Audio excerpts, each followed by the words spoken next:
سلام كبرات فتوات بيتسب دعمات ميديا ازي دعمات ميديا ايو نمدبنا لايك شير ناقبركم كتكتاتلو نعدمنا لزي كانل حدش زغونكم دما سبسكرايب بمقبر بيتسب دعمات ميديا كونو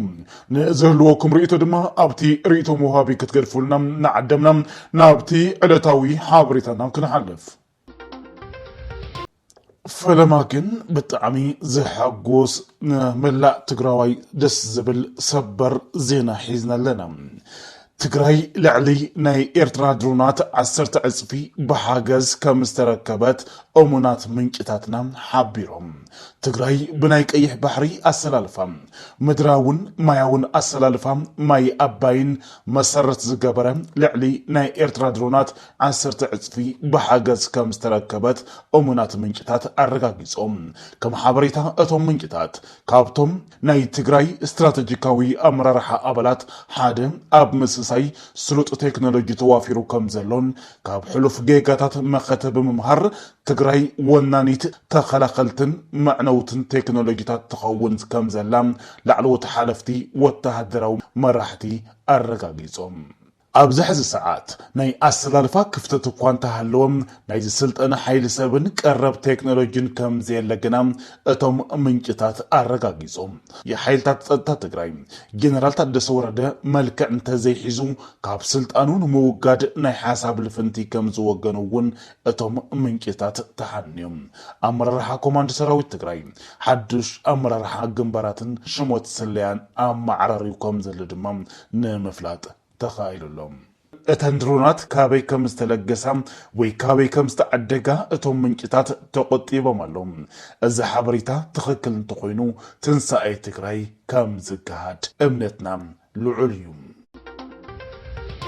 حرامريت تجاويو عدكم اتوم حرامريت بزبل زنك اساقس حيلي كونان تباهلو وتهدراوي بوليتيكاون قطباون عقمتات تግራይ كدخم لؤخ حيزو زنك اساقس زلو يوكبل غرماي صغاي لعلوي امرار حقنبار دغعم حيل سلام تግራይ غليصلوم مكتل حلافي بيت صحفت سلامن صدتان زوادو تግራይ زنبره دحر بسم لوط دلاي ناب حرامريت اننا تباهل زصواع وريدوم لعلوي امرار حقنبار دغع نبرم غرماي صغاي ازي زغلصو لومي اب كتما مقدم بفلوي ندمص ويانه تግራይ اب زهبو مغلصيوم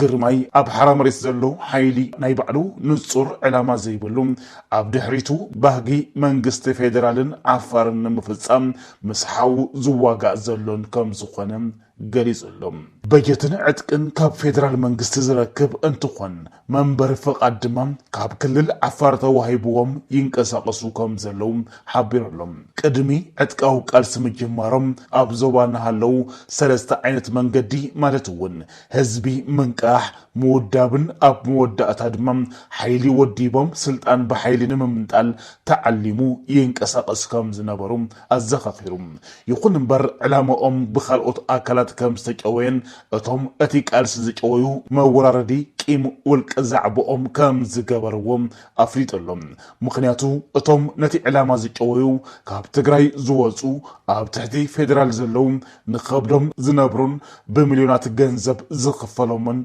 اكلات يوم إلولهم اتخال أبرخا زركب عطق دمام أبرزخفأ كونتات كم زركب زتفلي حساب زلوهم يأسرن شماشمي وصون ينقرات عن زبلم قرماي اتعلما كم استجعوه مسفلتهم تقاومو كم زوصن ناب مريت عدو كم استملسن قليز لهم كالأتون ناب عدم كم اللوس دمام تصاوعيتو أغريب لهم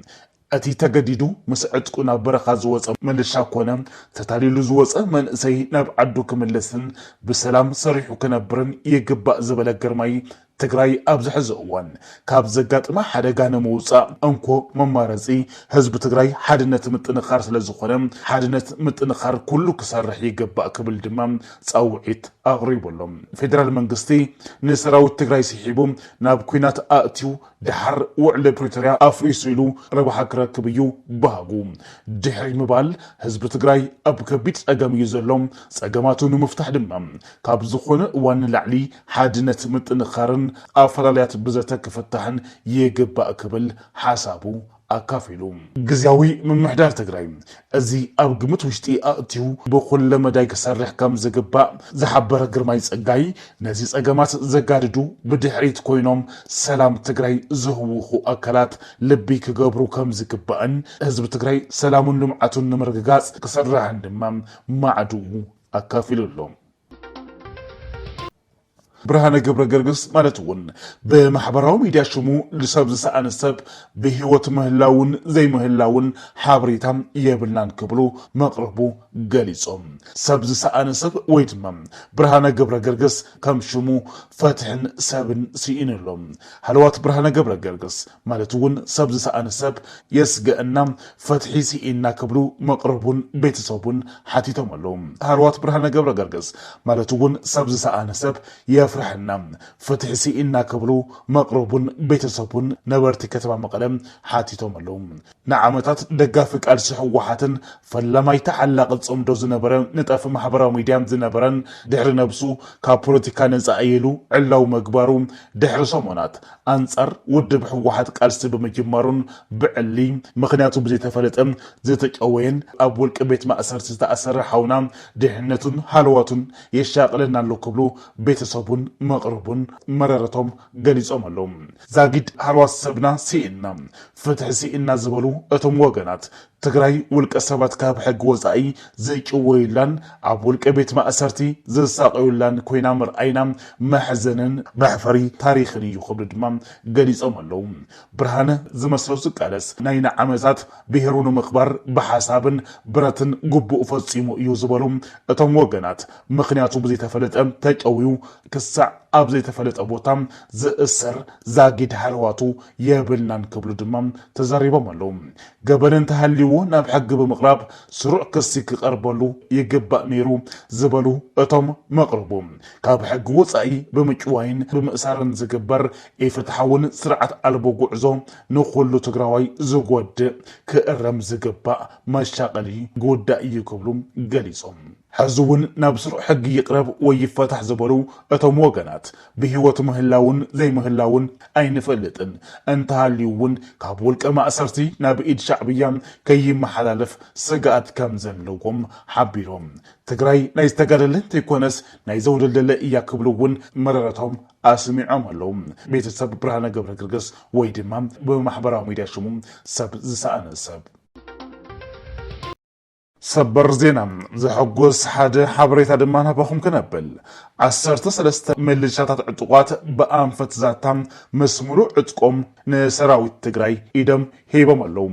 እቶም ናብ ትግራይ ዝኣተው ዕጡቋት ሕዚ ብሰላም ምስ ቤተሰቦም ከም ዝተረኸቡ ድማ ንምፍላጥ ተኻኢሎም ካልኦትኩም ኣብ ሓራ መሬት ዝበሃል እትንቀሳቀሱ ዘለኹም ዕጡቋት ተጋሩ እውን እቲ ግዜ ገና ኣይረፈደን እሞ ሕዚ እውን ናብ ቀልብኩም ተመሊስኩም ናብ ዓድኹም ብሰላም ክትኣትው ፃውዒት ቀሪብልኩም ኣሎ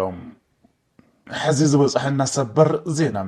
ሱዳን ድሮን ብምውፋር ኣብ ደቡብ ኢትዮጵያ ዝርከብ ዞባ ብሉ ናይል ሕዚ መጠነ ሰፊሕ መጥቃዕቲ የካይድ ከም ዘሎም ምንጭታት ሓቢረን ኣለዋ ኣብ መንጎ ኢትዮጵያን ሱዳንን ዘሎ ምትፍናን ናብ ዝለዓለ ጫፍ ከም ዝበፅሐን ክልቲአን ሃገራት ናብ ሙሉእ ኩናት ንምእታው ከም ዝተዳለዋን ተፈሊጡሎም ነዚ መሰረት ብምግባር ድማ ሱዳን ሕዚ ኣማስዩ መጥቃዕታ ኣብ ልዕሊ ኢትዮጵያ ቀፂላላ ናይ ግብፂ ድሮናት እውን ኣብ ሱዳን ኣትየን ኣብ ተጠንቀቕ ከም ዘለዋ እዩ ንምፍላጥ ተኻኢሉ ዘሎ ናብ ዝኽፅል ሓበሬታ ክንሓልፍ ዝኸበርኩም ቤተሰብ ዳኣማት ሚድያ ዘይተሰምዐ ስርሒት TDF ኣብ ያለው ናባኹም ክነብል ወስናት ኣሃዱታት ግንባር ደቡብ ምስ ዕጡቋት ብልፅግና ዝተወሰኑ ተዋጊአን እየን ብዛዕባ እቲ ሓፈሻዊ ጅግንነታዊ ቅንያት ተጋደልቲ TDF እውን ናባኹም ኣቢልናዮ ኢና ብዛዕባ ኣብ ያለው ዝተባሃለ ቦታ ዝተፈፀመ ስርሒት ግን ፍልይ ኣቢልና ናባኹም ክነብሎም ያለው ዝበሃል ቦታ ኣብ ራያ ጨርጨር በኣንፈት ቢሶበር ዝርከብ እዩ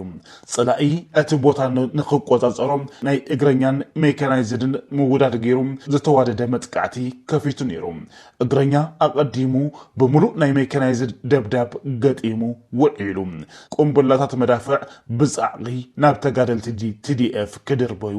ከም ዝውዓሉ ተፈሊጡሎም ተጋደልቲ TDF ግን ብፍጹም ድንብርፅ ኣይበሉን እኳ ደኣ ንምንቅስቃስ ኣዝዮም ሓሪኖም ብምብረቃዊ ፀረ መጥቃዕቲ ገይሮም ከዓ ናብ ያሎ ኣትዩ ንዝነበረ ዕጡቕ ብልፅግና ኣብ ሰዓታት ምውት ቆስሉን ምርኹን ገይሮምዎም ዝተረፈ ድማ እግረይ ኣውፅኒ ከም ደቂ ዘግራ ፋሕበትን ኢሉ ብሓፂሩ ሰራዊት ብልፅግና ብምሉእ መካናይዝድ ተሓጊዙ ኣብ ዝኸፈቶ ውግእ ተሳዒሩ ኣሽምባይ ካብ TDF ቦታ ክሕድግ ናይ ባዕሉ ቦታ እውን ገዲፍዎም ሃዲሙ ብትንትን ኢሉ እግረኛ ዕጡቕ ብልፅግና ጥራሕ ኣይኮነን ሃዲሙ እቶም ኣብ ርሑቕ ኮይኖም መዳፍዕ ተኺሎም ቅንቡላታት ናብ TDF ከዝነቡ ዝውዓሉ ሰራዊት ብልፅግና እውን እዮም መዳፍዖም ነቒሎም ሃዲሞም ምክንያቱ ተጋዳላይ TDF ነቲ እግረኛ ሰራዊት ደምሲሱ ከም ኣውሎ ንፋስ ንቕድሚት ስለ ዝተሓንበበ ሜካናይዝዶም ኣሕዲጉ ከይማርኾም ስለ ዝፈርሑ እዩ